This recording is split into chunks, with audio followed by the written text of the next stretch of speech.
What is your exact title with Pearlstone? I'm the CEO of Pearlstone. Okay, and what is Pearlstone? Pearlstone is a real estate development company here in Austin, locally owned and operated, and also minority. How many developments do you have under Pearlstone right now? Right now we have in process, in planning, and closing out, we have 7 projects. And one of the ones, of course, is the loud one behind us right now. So touch on this a little bit. Tell us what's going on here. This is a 200-unit project that is closing out the project for Catellus for their amazing P3 development that they started about 20 years ago.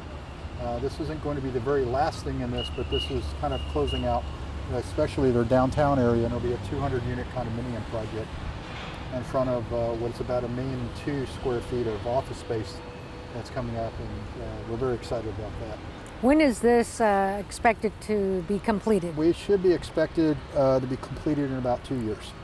Okay, so we're in process right now of sales, and things are going very well. We're over 50% pre-sold already. Winter 2023? Winter 2023. Okay, awesome. What is it called again? Parkside at Mueller. Parkside.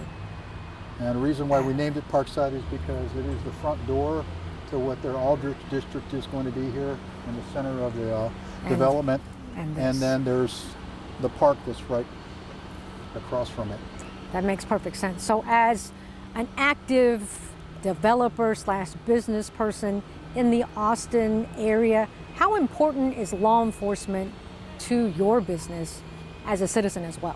Well, I mean, yeah, unrest is not good for anyone, right? And although we have the standard issues in terms of construction sites and vandalism of the buildings and so forth and so on, nobody wants to see property damage. Property damage is a major problem here in the city and could be growing, and so that's something that we're worried about. I mean, I've experienced over my past history, personally, persecutions within the city and other places outside of the city, having grown up in Alabama and so forth, because I was of Asian descent. The nice thing is the city is changing, and I think right now with the change in the political environment, wanting to be more inclusive, I think it's better for us in long term. We have a ways to go, and obviously law and order is something we all crave and like to see. Let me clarify that. You experienced persecution from police in Alabama growing up? Not the police. Oh, okay.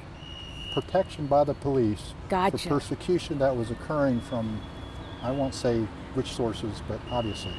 Some of it was schoolyard things, all the way from schoolyard things to the fact that I'm an Asian business person here, and not just in Austin, but in other places that I've been. So the racism continues for you? And I've experienced that. I mean, I grew up in the 1960s and 70s in Alabama and saw desegregation occur in front of me. So then how important is it for you to see AAPIs in the APD? I think that's really important because we're all a fabric of the same society, right? And so the people are comprised of society, and it's the police department's job to protect that society. I think what the policeman department represents is the control factor to be able to control and manage and respond to issues that are related that we as citizens don't have the right or ability to do.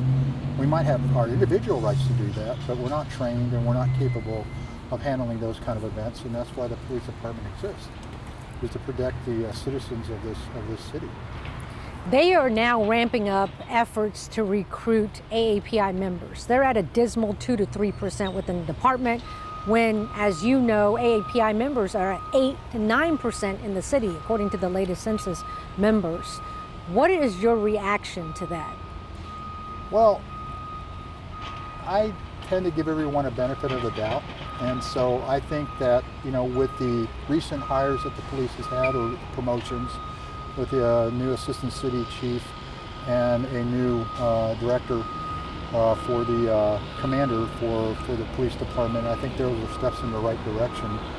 I think there's a greater effort needs to be made by the police department to reach out to the Asian community itself to recruit. And that's something that we definitely can do. Whether we, as in the sense of being community leaderships like the Asian Chamber or the NAOO or myself or anyone else that are in this, so we can help the police department go look for recruits and so forth. But the need for why this is, I think, is very large, because if you look at it, we are the fastest growing community in the United States, not just here in Austin and in Texas. And I think the other thing you're looking at is that we represent a different type of minority. We are comprised of a large number of culturally different peoples, different countries, different languages, different cultures. And that makes things even more complicated, because you can't lump us all into one giant weave. You know, we're all independent. They're the Filipinos, they're the Chinese, the Koreans, the Japanese,